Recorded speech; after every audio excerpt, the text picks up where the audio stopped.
世界のみんなとつながろう Bridges across world communities. Hello everyone and welcome to Bridges Across World Communities, sponsored by NIA, the Nishinomiya City International Association. My name is Thelma. And I'm Floyd. Each month we provide practical knowledge for daily living and important information about disaster prevention. This program is for English-speaking residents in the Nishinomiya area and is broadcast on the second Saturday of each month from 12 noon to 12:15. This month we have several tips about protecting yourself from lightning. Our disaster prevention topic is about helpful website and apps in times of disaster. And our guest is Mr. Keith Jackson, originally from the UK and now living in Nishinomiya. 提供は西宮市国際交流協会です。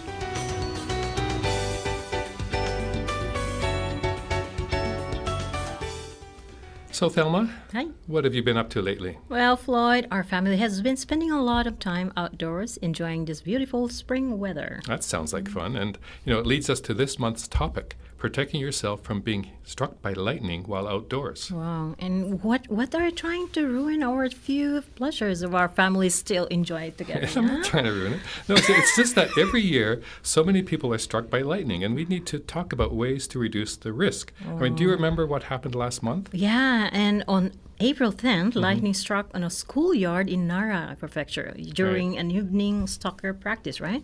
And 6 students were taken to the hospital, including 2 14-year-old boys who were unconscious and another who went into cardiac arrest. That's right. And a week earlier, on April 3rd, 18 students were rushed to the hospital after being struck by lightning in a schoolyard in Miyazaki City. Okay, now lightning can occur anywhere and at any time, regardless of the season. In the Kinki area, where we live, lightning strikes are most common from around this time of the year through September. Now, when atmospheric conditions become unstable and thunderclouds are likely to develop. That's right. Now, every year, about 1 million lightning strikes are officially recorded in Japan.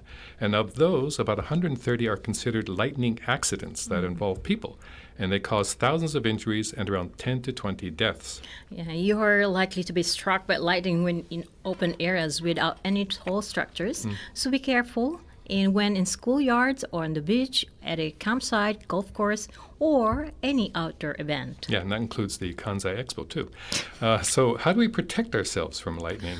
Well, if you hear thunder, quickly make yourself to a safe place like a sturdy building or inside a car, and wait for the thunderstorm to pass. Now, if you're in a car, close the windows and avoid touching any metal parts. Lightning usually strikes high places, especially pointed objects. So avoid using an umbrella during a thunderstorm. And even if it's raining, never take shelter under a tree during a thunderstorm. This will only increase your risk of being hit by lightning. Now, it's important to keep alert when atmospheric conditions are unstable or lightning advisories have been issued.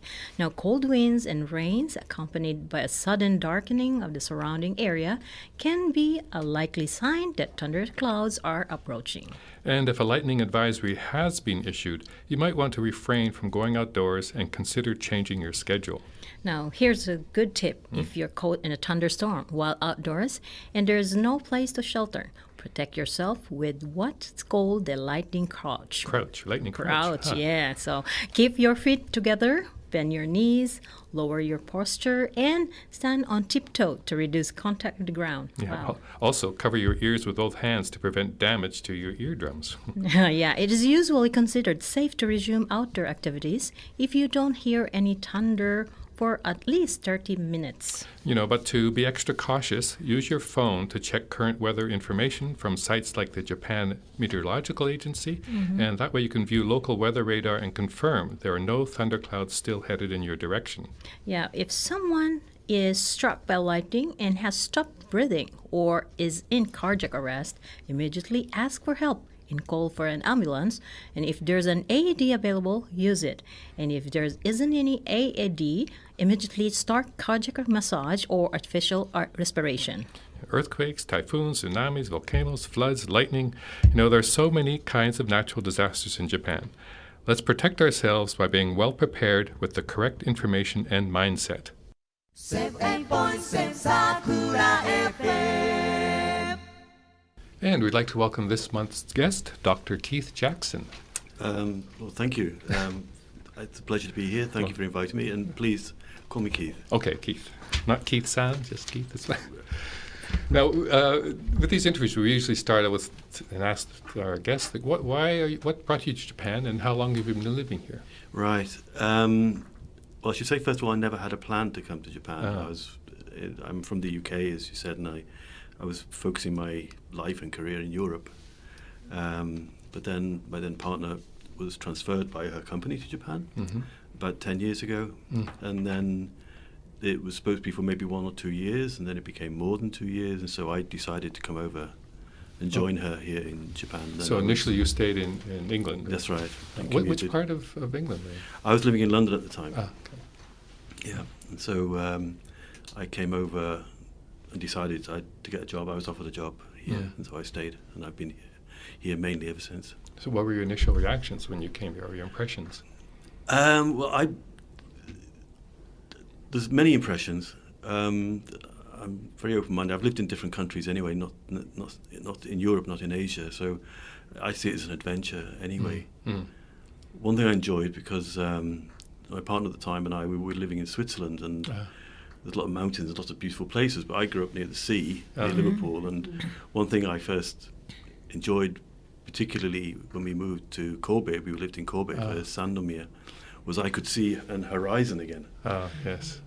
And that, I don't know, I'd forgotten how much I enjoyed living next to the sea and the horizon when I grew up. Interesting. So that was nice. And then I know we're not here to talk about Kobe necessarily, but then I started to discover more about where I was living. And I discovered that my home city, Liverpool, and Kobe have very similar histories as well. So that became another interest here. Well, just briefly, what kind of similar histories? Well, as an international port, I mean, for a Yes. long time, Liverpool was the main port connecting America and the UK, and it was very international. I'll give you a few little trivia. Okay. Both Kobe and Liverpool were the first cities in their respective countries to have a mosque, to have a Chinatown. That's interesting. Yeah, and I think Kobe up in Mount Rocco was the first golf course in Japan. I think inevitably established by someone from Scotland, I think. Interesting. Yeah. Well, I think the area where Sanome, or up above Sanome, which is now Kitano, was a lot of foreigners were living in that area. Well, European foreigners, I noticed, because I mean, another thing of curiosity were the bakeries, lots of bakeries, yes. and with French and German names and Yes. so on.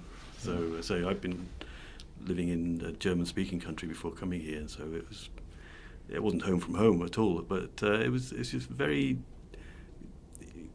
I'm very curious when I go travel, and so I was coming here somewhere to live. So my curiosity became part of my everyday life, and it makes living more interesting, I think. You mentioned you've lived in other countries. Where else have you lived? Well, in Europe, it was always for work or study. So from the UK, and then quickly. My first job after I finished my undergraduate degree was in Germany, then in Norway, then in Switzerland, then in France, then the UK again, then back to Switzerland, and then I came to Japan. Wow. I noticed, I did a little LinkedIn check. I noticed you have 10 languages that you speak. Wow. I'd forgotten that. So, I guess a lot of that is from living in all these other countries. Well, less I can say. I mean, I hope if it be some encouragement to people listening to this. I mean, when I first came to Japan, I didn't intend to stay. Right. And so I made an excuse of learning Japanese. I think, well, it's like an assault course. The first hurdle is very tall and slippery, and it's very difficult to get over. So I won't invest too much time into it, learning Japanese. And then after I'd been here temporarily, as I said, for 8 years, I thought, well, no, I want to be here and live here. So going back to your question about languages, it's not that it's a hobby, you could say, but I was, for my own self-esteem, I suppose, my own interest, I wanted to learn to some degree the language I was working in, or the language of the people I was working with. Wow. So that was my motivation, also personal, of course, and I'm disappointed in myself that I didn't do that when I came to Japan. So as I said, I would recommend anybody who comes to Japan, if you can stay or not stay, enjoy the experience. Yes. And, for example, the support that, organisations like NIA give as well, enjoy it. And then if you forget it all, then okay, but it's part of the experience. What was your main approach to learning Japanese? Well, I remember I made the mistake that apparently a lot of foreigners make. I started with a textbook which was in English, teaching Japanese. And people have told me, and people know about this, said, no, you should go for a book from the beginning with the kanji and so on. And I recognise that now. So that itself is trying to read or study kanji is itself a pleasure. It's like studying art. Well, I ask your advice because I've been here 15 years and my Japanese is still terrible. So Okay. Well, maybe talk about this later. You can help. Okay. I don't know how much time we're going to have left in today's interview. Well, we have 1 minute left, it looks like. So I'll pick it up on the next one. I wanted to sort of bring up the whole Brexit thing with you. But I guess quickly, do you plan to stay in Japan? Or what are your long-term plans? At the moment, I can't think of anywhere I would prefer to live other than Japan.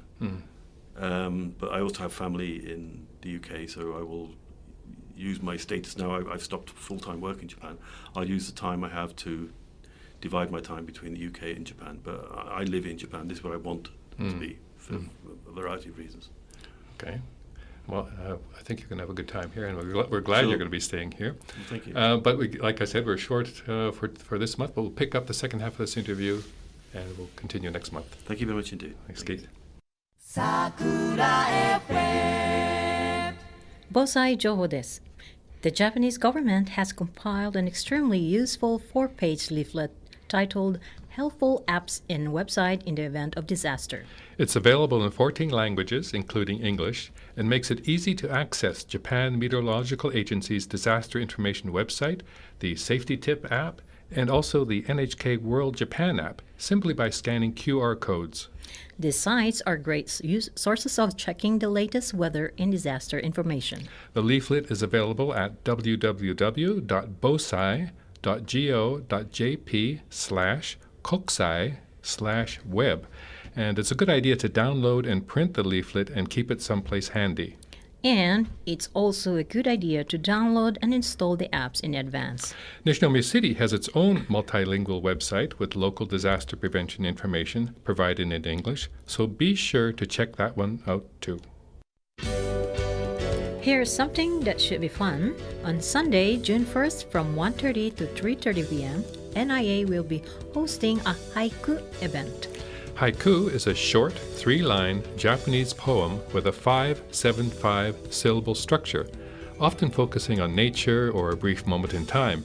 Now, if you can read hiragana and katakana, you're welcome to join in and create your own original haiku. And best of all, it's free. Words fall like spring rain. Brushstrokes pause, then drift like clouds. Our thoughts bloom in ink.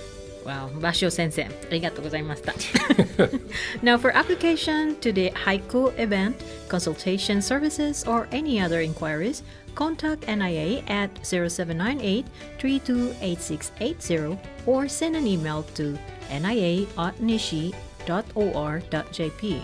Our English-speaking staff will be happy to help. 提供は西宮市国際交流協会でした。 Have a great weekend, everyone. So long. See you.